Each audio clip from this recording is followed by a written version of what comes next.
What we will start on, though, is a massive congratulations to Barbra Banda for winning the BBC Women's Footballer of the Year for 2024. And that should have been it. Okay, that should have been it. We say congratulations. She was a fantastic footballer. We talk about her all the time, pretty much, when we can. And that should have been it. However, in this publicly voted for award, people have used this as a moment to spread their bigotry, to spread their hate. And if you are one of those people, you probably aren't watching this podcast because you don't actually care about women's football. Then, as I said last week about the horrible homophobic comments, you can also get in the bin. Okay. Now, anyone who knows anything about women's football knows exactly what Barbra Banda has contributed to the game and is more than worthy of this award. And like we said, that should have been the end of it. Now, what people are trying to do, especially some journalists who apparently call themselves journalists, at quite well-known publications, they only write about women's sport. They don't cover, the sexual abuse claims. They don't cover the actual problems in women's sports. What they do, however, is push their anti-trans narrative for clickbait. And that's exactly what we've been seeing. So what we'll do first reactions, and then I've got some actual facts that we can go through. So Paul, what was your, I'll just let you speak because this has been abhorrent, hasn't it, over the past 24 hours? It really has. So basically, Barbra Banda, of course, incredible footballer, one of the best women's footballers in the world. She looks the way she looks. And apparently, because she doesn't meet some people's definition of femininity, they have decided she's a man. And prominent people who are the lowest of the low, lower than a snake's bollocks, have used this award to claim, this is worse than just kind of the usual of woke agenda stuff. This is hate. This is open hatred. And initially, it was the usual right-wing anti-trans voices. But the trouble is, some of them have a very strong platform. People like Sharon Davis, of course. Now, for those of you who were born after 1990, she's probably completely irrelevant. Unfortunately, she's not irrelevant enough that she doesn't have a platform. And she has basically turned herself into a poisonous transphobic campaigner under the guise of protecting women's sport. And when the BBC announced that Barbra Banda was the Women's Football of the Year award, she instantly replied with an abhorrent tweet basically saying, but she's a man, her testosterone is too high, she was banned from playing, it's a man playing in women's football, it's horrendous. And this then leads to some of the worst people on the internet joining on and joining in. And, first swear warning, they are fucking scum. There's no other word for it. It's disguised under, and I'm fully aware if any of them are seeing this, then the responses that I'll get are, you are a man, you can't talk about it. Which is, Ridiculous. that is how they shut down things. Or you want men to invade women's sport. And Simon mentions my fellow Sky Blues fan as well, J.K. Rowling as well, who has made a career out of basically hate speech at this point, because apparently writing books about wizards, which got progressively more shit. Sorry, Matthew. But, that's probably not going to be popular. But she decided that rather than just stick to writing books about wizards that people love, she'd absolutely destroy a legacy. Mm-hmm. And even worse than all of that, they're the usual voices. So most people could just switch them off, because we forget the internet is the internet, and in the real world, the simple fact is most people don't give a shit about worrying about transgender people. It's all online stuff. But the worst thing, Oliver Lord, who is the chief sports writer at the Telegraph, How? I do not know. an award-winning journalist. He won, I believe, the other month he won Sports Writer of the Year, which is a fucking travesty, frankly. There was no one else in the category? Like, what? Judging by the stuff that he puts out. Absolute drivel. Decided to pile in misgendered Barbra Banda, wrote a big concern column about men in women's sport and all of this sort of stuff. And it's the amount of hate that has been fired at Barbra Banda by these people.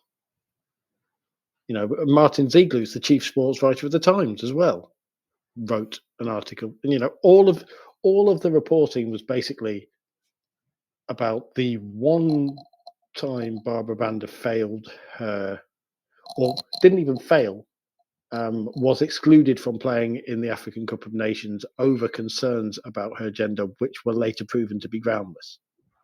Yeah. And under a test that was not ratified by FIFA, not ratified by football governing bodies. And yeah, I could sit here all night and just rant about the horrendousness of it. But I think, as you can tell, I'm fairly emotional about it. And I know Chloe has actual research from like articles and stuff that she wanted to talk about. And obviously, you guys, being women, are probably in an even stronger position to refute this and talk about it than I am. So, that's my thoughts on it. Basically, the people who are using this to push a hateful anti-trans agenda and turning a fantastic moment for one of the best women's footballers in the world, who, by the way, if we're talking about raising up women and girls, she has set up in Zambia initiatives as well to raise up and help women and girls in general, but particularly footballers in her home country of Zambia, which has done incredible work. She's used her platform for good. So yeah, the Barbra Banda Foundation, I believe. Yeah. And just the hatred, Yeah. I purposely haven't tweeted anything because every time I went to write something, I just couldn't put it into words, kind of the rage and the anger and the disgust that I was feeling. So yeah, Chloe, what would you like to say on that? Yeah, pretty much had the same thing. Just people just pushing out hate and trying to get attention for it, and not bringing light to other issues that are probably more, serious. Yeah, I mean, personally, I've got one of my friends is transgender, and she transitioned from being a man to a woman, and it's not. I think some people out there think it's an easy thing to go through. It is not, not at all. Even to start the whole journey, you have to go through several hoops to prove that it's something you want to do. Then you've got all the sort of hormones and that, and then literally it's been on their sort of 10-year journey, and only now have they got the gender recognition certificate to say that they are all. It takes absolutely ages, so there's no way, people can do that just to play, women's sports. So yeah, and I've sort of had a look at it from the perspective of obviously Barbara Banda as a black woman, and it seems to be sort of people like her that seem to be sort of this issue seems to come up. We've had it before with Caster Semenya, who is hyperandrogynous, which means she naturally has higher levels of testosterone. Then we obviously this year we've had Main Khalif, who's a cis woman, but obviously there's been doubts about her, gender.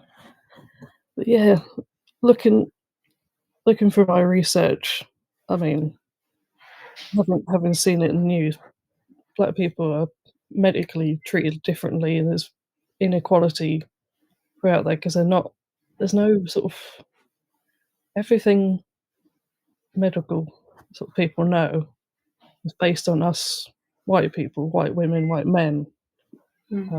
Obviously, things Especially are white Europeans, yeah. yeah, A lot of that is the benchmark, isn't it? Which is not. which sort of led me to think that maybe these standards that they're trying to hold people to are maybe based on us and Mm. not on the sort of people like Barbara Banda. Because looking into it, and people can sort of do the research if they want. But by the looks of it, with sort of black people, that they're going to have obviously their bodies are different, and apparently they do sort of have higher levels of testosterone.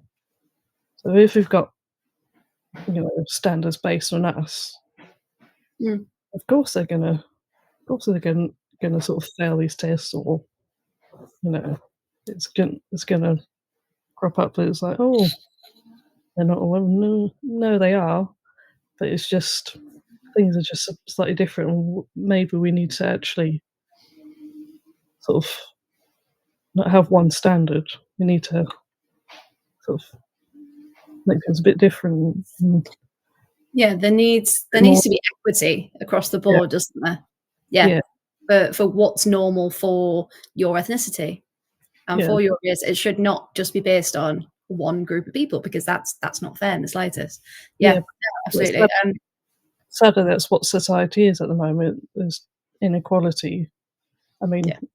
we're fine, but yeah, black women and brown women, there's inequality because there's not sort of much case studies about them, and they're just sort of ignored really in society. Yeah, 100%. And the fact that, we've all gone away and done some reading, and like the research you've got there is fantastic. The research is out there from reputable people, but people aren't choosing to do that, are they? They're No, just picking up these terms from social media and going, he's got DSD. Now, before the Imani Khalif scandal earlier in the year that you mentioned, who was talking about DSD? When was the last time that had actually been spoken about? And we're very aware that we are an all-white panel this evening. When was the last time a white athlete got accused of having DSD?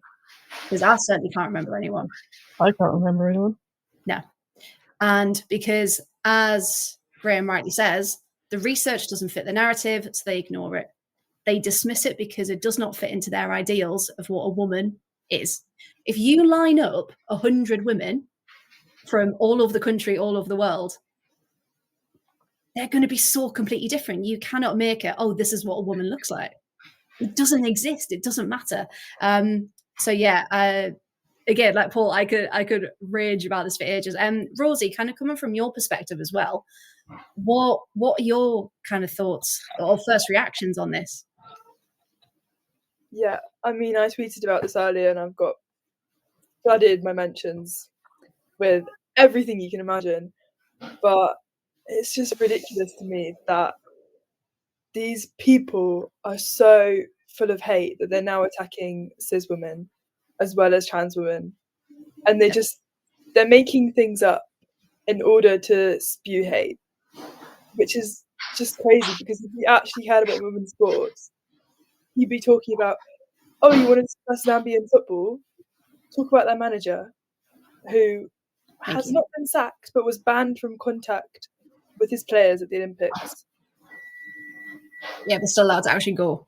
Yeah, allowed to go to the Olympics, but couldn't communicate with his players because of the person he is, the things he's done.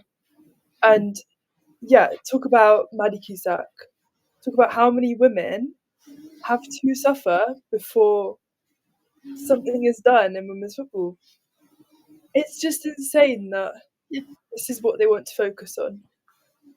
There was one test ages ago by the same competition that Barbra Banda has now been allowed to compete in. Thank you, Graham. She's now been cleared Nancy agrees with me. Mm. That's what I want to talk about. Oh yeah, because that doesn't fit, does it? Yeah. I mean, sorry, Rosie. No, Rosie, keep going. I'll talk in a bit because I had to think about. No, I'm kind of done. With the whole thing, we're just done. We're sick of I'm it. over Shouldn't be it. happening. Yeah. No, you're right. Yeah, Paul, go. I mean, yeah. this is the thing. I am very conscious on I am a man on this panel, and all of the narrative that these people like to push is that women everywhere are scared by this. Women everywhere are, having their places taken, being threatened, having their spaces taken. We've got 3 women sat here who have all turned around and said, "No, that's bollocks. You don't speak for me." And the vast majority, I don't think I've met a single woman who has actually expressed the viewpoint, "Oh, these trans people, I'm worried about them. I'm worried about men pretending to be women and taking over stuff." It just isn't a thing. Like, it's the thing. And you talk about race being an issue as well. Obviously, it's very notable. Firstly, it's all white Western women and men who are holding European beauty standards up and European standards of femininity as well, what they believe a woman should look like. And, the racial and misogynistic undertones to this as well, of people like Sharon Davis saying, "Oh, Barbra Banda's clearly a man." Tem Winger, who is also, see, Rosie agrees. Rosie agrees? Nancy agrees. Yeah, they were bringing Temwar into it as well. Yeah, they are bringing Tem Winger into it as well. Because Sharon Davis is spouting her bile and people are piling in going, "Oh, it's not just her, here's her," getting it wrong that, "Oh, here's her teammate." Firstly, Tem Winger is from Malawi, not Zambia. So she's not her international teammate. But all these black women, they all look the same anyway. It's easy to confuse them. According to these Apparently. journalists. To be very, very clear, that was sarcasm. I think everyone realises this, but I'm just, you have to cover yourself to be sure. Caveat, not from Paul. That's Caveat, not what Paul thinks. not from me. But it's just fascinating how, we like Imani Khalif, like Caster Semenya, people have decided, these women. Serena Williams, people used to go, "She's a bit mannish." Yeah, absolutely, yeah. Venus Williams, "She's a bit mannish." Well, no, she's not. She's a very athletic. I know ice hockey players. Hilary Knight, for example, who is one of the best ice hockey players in the world. She did a shoot for ESPN magazine, the Body issue, which is basically where athletes, both male and female, athletes of all genders, do these arty naked shots. And she is an athletic woman. She's not, traditionally feminine, but she's gorgeous. She's properly good looking. But the pictures came out of her, and it was, "Oh, she hasn't got any breasts. Are we sure she's not a man? She plays ice hockey. Are we sure she's not a man?" Yeah. And she had a 6-pack as well, which apparently women aren't allowed to have. Well, it offends all the men who can't have one, doesn't it? So it clearly can't do it. And people. Tony says, I didn't know people have people been saying about Myra Ramirez. She's a man. Seriously. Again, I haven't seen it, but again, another non-white female athlete. It's very noticeable that it's racism in there and all sorts of things. And the thing that really fascinates me this week, in the World Darts Championship, there is a competitor called Noeline van Leuven. Now, she is a trans woman. She was born male. She transitioned, I believe, sometime in the 2010s. or started to 20. She has spoken about how the fact if she wasn't allowed to tradition or she wasn't allowed to compete, she just wouldn't be here because of the mental effects of gender dysphoria and all that sort of thing. She's competing. She has competed in the Women's World Championships. She's white. Has anybody said anything? Have they, bollocks? No, it's course not affecting women's sport, is it? In any way, shape, or form. And Noah Lynn Van Leuven as well. If you look at her, and you didn't know she was a trans woman, you wouldn't know she was a trans woman. She looks like a European woman. And what these people probably think a European woman looks like. And it's just all the bullshit about, oh, we can always tell. No, you can't. No, you can't. And it's the thought process, exactly what Graham said there. The narrative is a hugely dominant and successful woman in a relevant field. Oh, got to be a man then, because clearly a woman can't achieve those feats. And yeah, that's exactly it. You're suddenly very good at something, and cast aside, and it's like the hatred. So just in case anyone wanted to kind of reminisce as to how good Barbra Banda actually is. So she, of course, won the NWSL championship this last weekend, wasn't it, with Orlando Pride. For the first time ever, she scored the winning goal. So she's been such a pivotal part. And of course, they all did it for Marta, didn't they? So she could get her championship win. Now, she was the first Zambian woman to play football in Europe when she signed for Spanish side Logrono in October 2018. A year later, in 2020, she joined Chinese Super League, Shanghai Shengli, and won the Golden Boot in her first season with twice the number of goals as a second-ranked player. In March of this year, Orlando Pride paid around £581,000 to sign her, becoming the second most expensive women's signing in history, behind, of course, actual Zambian teammate, Rachel Kuntananji as well. Now, this season alone, she's played 25 matches, scored 17 goals with 7 assists. Like, her talent knows no bounds, and she is so deserving of this award. So Paul mentioned earlier about this apparent failed gender test. Now, what actually happened was, and this is all from the BBC, who have got all of their facts in line. There doesn't seem to be a stance at this point, so we are still trusting the BBC at this point. And I have kind of cross fact checked as much as I could as well. So the reason she didn't play at the Africa Cup of Nations in 2022, which was the World Cup qualifiers, she wasn't selected for the tournament, apparently, on gender eligibility grounds. But the details of that decision, very important, have never been made fully clear. Okay, so never made clear. The president of the Zambian FA said at the time she had undergone a gender verification test. So the president of the Zambian FA, right? It was then reported later that despite the president saying that, 2 sources have said she never took a gender eligibility test, and her agents come out and confirm that as well. Okay. So again, all these statements from these organizations, they just don't add up. So this is what people are talking about, that she failed this gender test. She didn't. She never took one. Okay. It was reported in 2022 she had elevated levels of testosterone, which is what Chloe mentioned earlier. Now, a hormone that can increase muscle mass and strength, as a fact, it can. She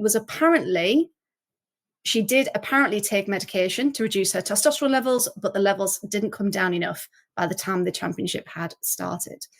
Since then, though, because of different requirements in different tournaments, she did compete in the World Cup in 2023 and in the Paris Olympics as well, of course, as playing for Orlando Pride as well.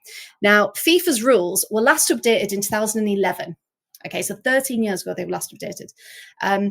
And it says no mandatory or routine gender testing verification examinations will take place at FIFA competitions. So they just, as a standard, they don't take place. Okay, it's not a thing. It lies with each participating member association, prior to the nomination of its national team, ensure the correct gender of all players. So that's where the waters get very blurry indeed. A gender verification procedure could be requested, but must meet formal requirements and be supported by reasons and evidence. But in 2022, it announced it was reviewing what that actually means. And there's been no response since. The Confederation of African Football, however, stipulated all female players must undergo a pre-tournament gender verification test. And if people remember quite a while ago, this got very strange and weird and ridiculous very quickly.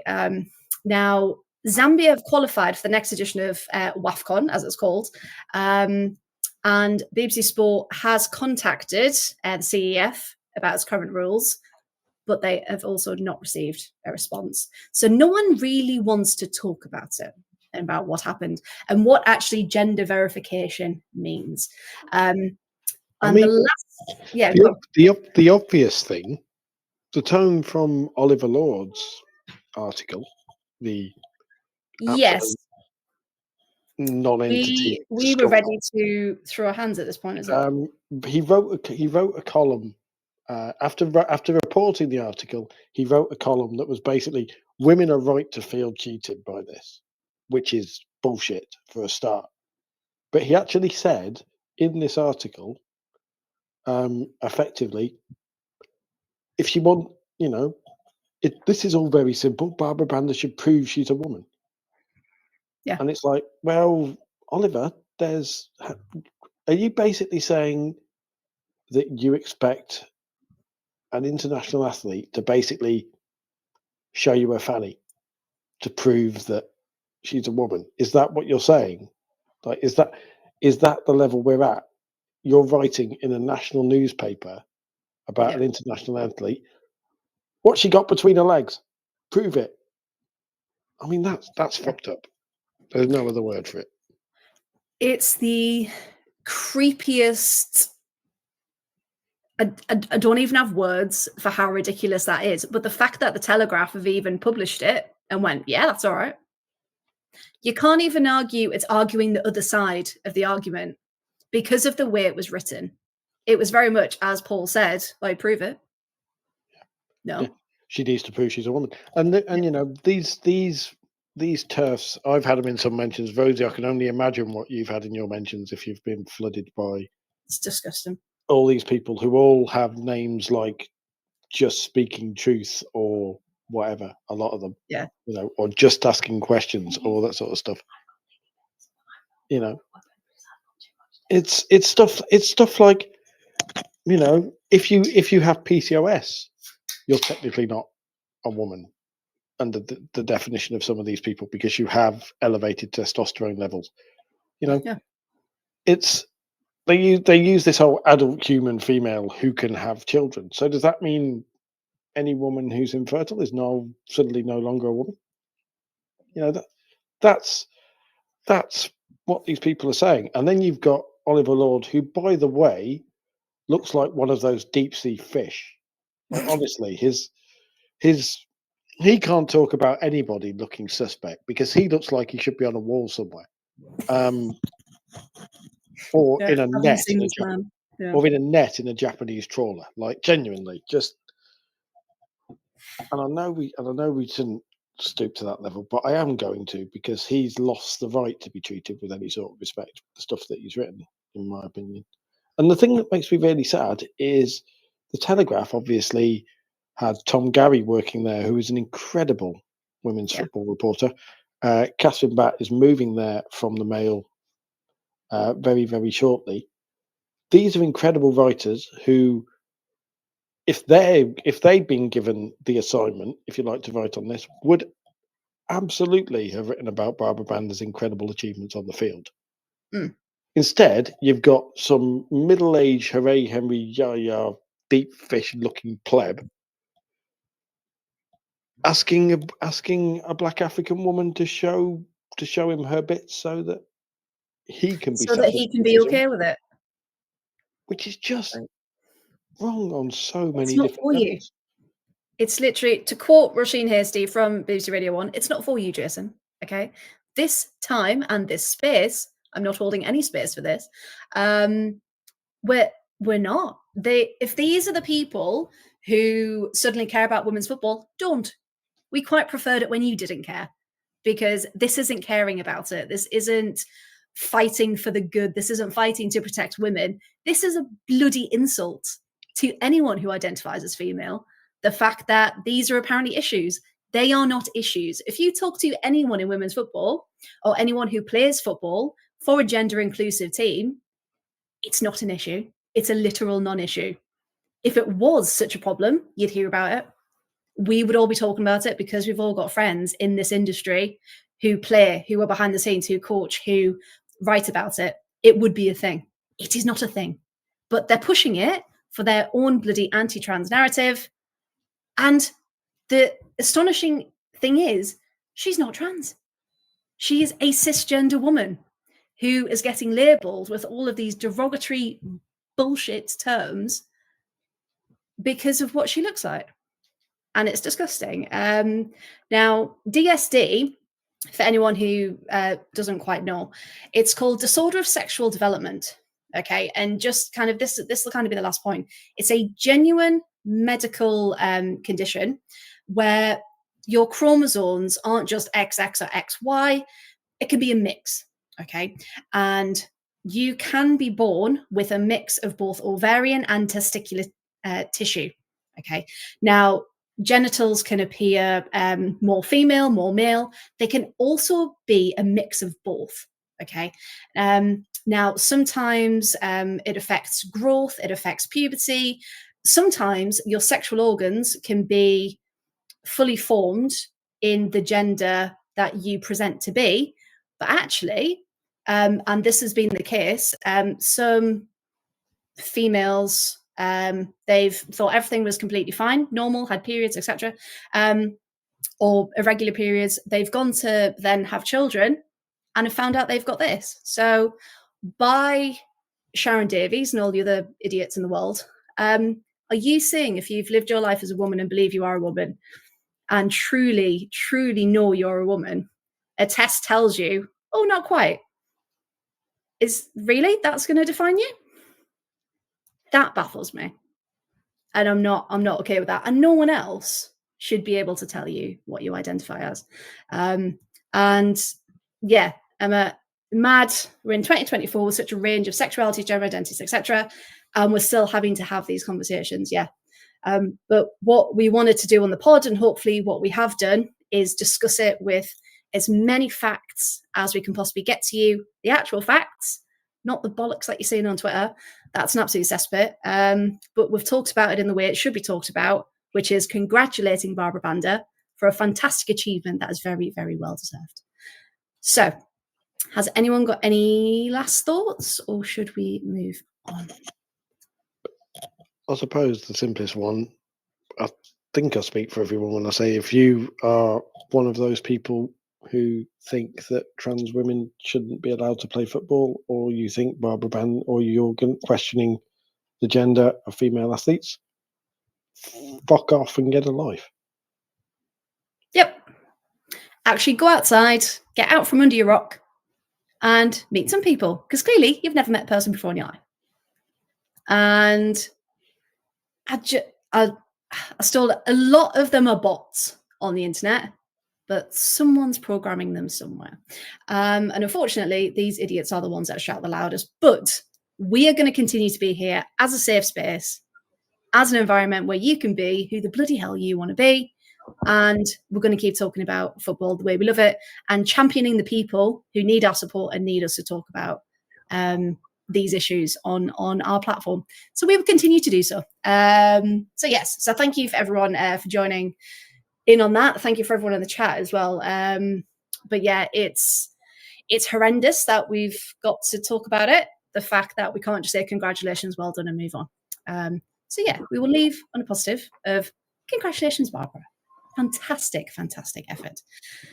Now, I'm a bit worn out now, to be honest. Everybody. Can we have a bit of a siesta, everyone? We'll be back in 5. Now, on a slightly lighter note, we did have a bit of a giggle earlier in the week because the third round proper of the